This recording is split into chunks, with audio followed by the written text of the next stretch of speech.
लखनऊ के अलीगंज इलाके में वर्मा परिवार रहता था। संजय वर्मा सरकारी बस ड्राइवर थे। उनकी पत्नी नेहा एक छोटे बुटीक में सिलाई का काम करती थी। उनका बेटा आर्यन इंटरमीडिएट में पढ़ता था और सपना देखता था इंजीनियर बनने का। परिवार छोटा था पर बेहद प्यार भरा।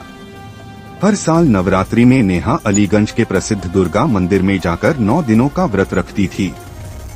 सब कुछ सामान्य चल रहा था जब एक दिन संजय की बस हादसे का शिकार हो गई। हादसे में उनके खिलाफ झूठा आरोप लग गया कि उन्होंने लापरवाही की वजह से टक्कर मारी। उन्हें सस्पेंड कर दिया गया और घर चलाने का सारा बोझ नेहा के कंधों पर आ गया। बुटीक का काम भी कम होने लगा। अब रोजमर्रा की जरूरतें पूरी करना मुश्किल हो गया। नेहा की आंखों से अक्सर आंसू बह निकलते, मगर हर रात वो माँ दुर्गा की मूर्ति के आगे बैठकर वही कहती, माँ इतनी ताकत दे कि मैं हिम्मत न हारूं। आर्यन ने भी अपनी माँ से कहा, माँ मैं पढ़ाई छोड़कर कुछ काम कर लेता हूँ, लेकिन नेहा ने उसे रोका। माँ रानी चाहेंगी तो सब ठीक होगा, बस तू आगे बढ़। 5वें दिन शाम को चमत्कार हुआ। एक पड़ोसी जो स्थानीय अखबार में रिपोर्टर था ने नेहा से कहा कि उसने हादसे की सीसीटीवी फुटेज देखी है, जिसमें साफ दिख रहा है कि गलती संजय की नहीं थी। अगले ही दिन उसने रिपोर्ट छापी और वीडियो सोशल मीडिया पर वायरल हो गया।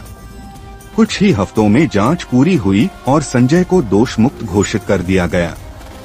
न केवल उन्हें नौकरी वापस मिली, बल्कि विभाग ने उनका प्रमोशन भी कर दिया।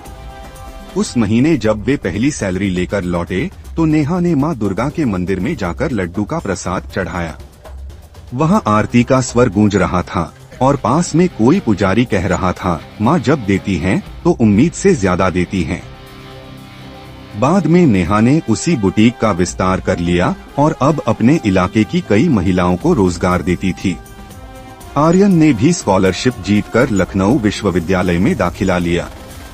जब सब कुछ सामान्य हुआ तो नेहा ने कहा, माँ ने सिर्फ हमें समस्या से नहीं निकाला, हमें बेहतर इंसान भी बना दिया।